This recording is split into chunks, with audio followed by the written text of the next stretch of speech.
Chapter 1, Part 2, Perfect Clouds.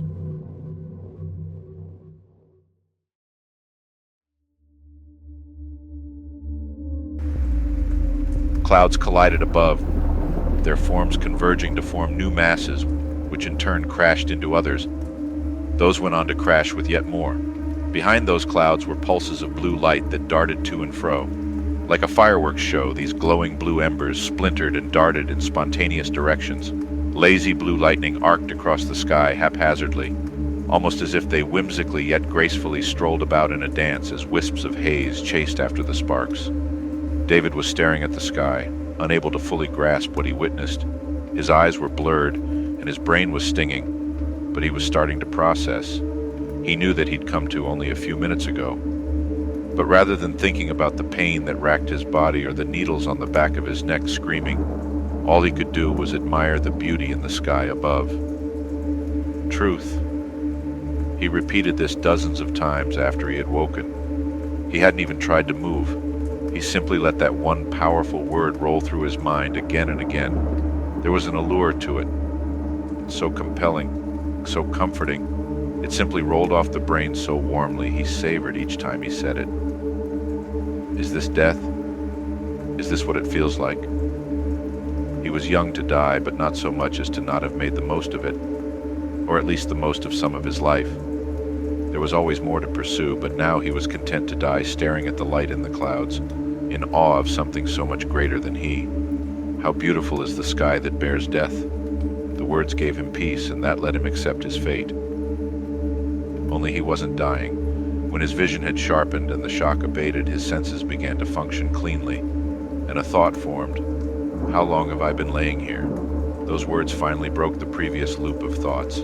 His temples were pounding and his ears were ringing. His nose was stuffed and he found himself having to breathe through his mouth. Truth. He shook his head, which added ample amounts of pain. I'm alive, he persuaded himself. There was the usual itch on his cheeks, chin, and neck. He needed to shave. He hated shaving, he thought. His coat was all covered in dirt from being on the ground. Why am I lying on the ground? He vaguely knew the answer, but it just wouldn't form words. No, he wasn't dying. He was relatively healthy compared to those that lay around him. He climbed to his knees and took in the scene. Bodies lay littered around his backyard. Some were writhing around much like him, and others were completely motionless. It was unusually warm and humid. The pleasant spring breeze was now replaced with the feel of a sweatshop. He smelled an electrical tinge in the air, mixed with bodily fluids, and remembered he had just been laughing with them not too long ago. Sometime during all this, he became aware that his crotch was wet. David ran his fingers through short, brown, unkempt hair. He tried to replay the events. What had happened? How did we come to this? He recalled a party, one he had gotten sick of. He agreed to have people over, though he just wasn't in the mood. A friend of a friend's birthday, and a kid playing the part of DJ. How the DJ held up a vinyl record proudly like a treasure. The wide-frequency bass, how the low-pitched hums pounded. The music was a metronome that came through budget speakers and masked a backdrop of voices intermingling. The beat, a mechanical sound dotted with a bassy roar, an hybrid of drum and bass / dubstep / electro from a band production whose names would likely be forgotten as fast as it became popular. The music hit in time and gave the partygoers help to forget their cardiac clocks ticking. Each heartbeat and how many remained was lost somewhere in that tide of stimuli. David's brother Luke had pushed for the gathering and was thoroughly enjoying it. David, however, just wanted to spend his weekend quiet and drunk. A couch, he remembered. David was then on a couch pondering what had brought this event of which he wanted no part to his home. There were many things he left up in the air that he really should have been doing instead. There was the Liswato project, which was an intricate job that promised a good fee. Or Cliff's demo mock-ups that were brainless but easy graphics to whip up. And then there was another freelance project that just hit his email a few hours ago that he hadn't even got to look at yet. The overwhelming tide of obligations of a young professional was constantly looming, and somehow his brother managed to convince him it was a good idea to have a last-minute gathering. He had initially fought the idea, and he wasn't sure how, but a social life managed to take priority this evening. Despite his perpetual confusion and resistance to the events of the night, His was a mind that was very sharp, even in moments of inebriation like this. Though physically a bit frailer than his younger brother, he had a strong mind which was a force for any to contend with. This he knew, at least when his insecurities didn't hold him back. Wow. And the bass built back up from its most recent climax. He tried to block out the very loud music. "So just stop," he said to console Luke over his latest attempt to stop smoking weed. He was only half listening to his brother's response, not because of disinterest, but simply because they've had this conversation about 24 times through the years, and he could predict quite accurately the responses he'd hear next. It always degraded to the same old rhetoric. "It helps me be creative. I need to relax. I earned it after this shitty week." "Yeah, Dave, but I need it to be creative," Luke said as predicted. Let me free my mind from the day, less stress." Dave laughed inwardly. He remembered last time they had spoken on the matter. That was nearly the exact thing that he had said to Luke, and David would never judge someone for the same self-deceptions he practiced. He tried a change of subject on the younger brother. "Your glasses have some crap on them." His brother was a wreck, slurring words and almost blinking in reverse. The glasses were the least troubles of his current condition, but either he's too inebriated to realize it, or he's too high to care. David found himself wishing he was much more drunk. He and his brother shared a significant likeness: a strong chin line, round nose, large balanced brown eyes, and thin brows. David's hair was darker and shorter. He was older than his sibling, but not by much, yet his hairline was starting to thin. Luke was only momentarily sidetracked by the glasses comment. Enough, I don't care anymore." David cut him off. He had said it in a curt but not hostile way. Luke nodded in understanding, and there was silence for a moment, but it didn't last much like all their previous conversations. "This is some good shit, though.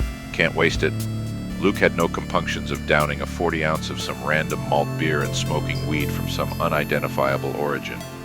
David had done the same with just as much reckless abandon when he was younger. Nowadays, however, he preferred to smoke away from prying eyes. He used it mostly for introspection. In tonight's social occasion, he'd rather choose to cast the illusion of sophistication with his vodka and purple sports drink. Why did I let myself get talked into this again? He had a long list of things he needed to do for work. He knew that even if he worked through the weekend, he'd just be keeping stride. He thought about the people hiding behind cheap suits and subverting and misleading salespeople he had to deal with Monday. Fuck it. Tomorrow we'll worry about it. He suddenly decided he wished to be more drunk and took several fast swigs. He worked up the nerve to stand up and noted the ground was shaky. Apparently he was somewhat drunk after all. He grabbed Luke's shoulder to steady himself and said, "Going outside." Shrugging off the rude end of the conversation, Luke stood up too and managed, "Good idea," and headed out to the front yard to chat with some newly arrived guests. David took his time leaving for the backyard through the kitchen, mulling over the night he didn't want to be part of. David was tall and usually stood up straight when he wasn't drunk. He slouched as he navigated through the crowd in his home. Even then, he'd be an inch or two taller than most others. He'd probably have an argument with his brother tomorrow about his sudden mood swing, but right now, he knew it was just one more thing to be drunk about. The backyard swarmed with a vast assortment of people, some his own age, some much younger toward the back of his property, were a collection of trees with a fire pit at its center. He gravitated toward it without urgency. He had catch-up conversations with random people as they passed by. Most were just filler conversations, the kind of thing one has to not appear rude, not necessarily because they wanted to. Occasionally someone would bring something new to the table, a new art style, a charity cause, or some idea for a book, a game, or a film, something to pique his interest.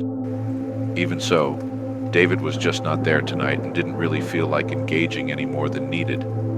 That was the problem sharing a house with his brother. Luke was about communication and connection 24/7. His sociability was unrelenting and vastly different than his own. David was very good in a crowd in his own ways. In fact, he could be a master of reading a crowd when he wanted to be, just not when one of his moods struck. Occasionally, the younger brother would even draw David out of one of his moods with little adventures or gatherings like this one. He did usually appreciate his brother's efforts, but there were just some days he just wanted to be alone. When he found himself in this kind of state, he was much more of an observer.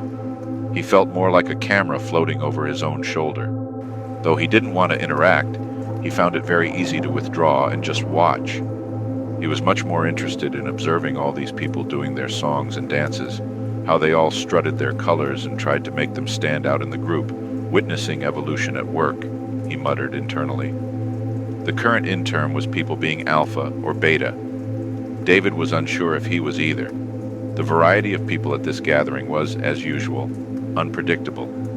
David was only 5 years older than Luke, and since they had gone through the same school system, there was a lot of overlap in their social network upward and downward. Some of David's earlier girlfriends had little brothers that Luke became friends with. Luke may have pursued a few of David's friends' younger siblings likewise, and it all intermeshed and became futile to track after a while. He downed a huge gulp of his combination vodka. It tasted horrible. He couldn't stop seeing the patterns. We see through each other's eyes, witnessing ourselves in the reflection, he mused. I act, they respond, and thus I witness myself accordingly. These encounters of one psyche upon another, they usually let him train and learn of himself. Alphas don't waste time with thoughts like this, and betas don't have thoughts like that at all. He pondered his own place among the crowd, but soon gave up. He decided to be simple-minded just for a few hours, to feign ignorance of all these truths, and simply exist on the face values that people try to represent. We see ourselves through others' eyes, he said. The small jewel of wisdom stuck with him. On second thought, David found purple sports drink and vodka do not make such a bad combination after all. Boo! Wow!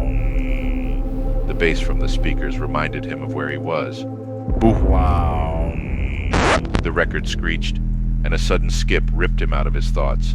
Someone was crying for help nearby, but all David could do was look toward a beautiful sky.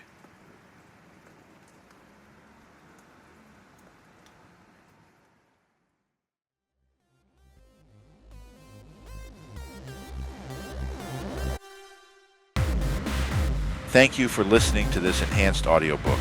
Don't forget to like and subscribe. If you can't wait to find out what happens next, the full novel, A Dark Age Resurgent, by Michael J. Grasso, is available on Amazon.com. Links are in the description.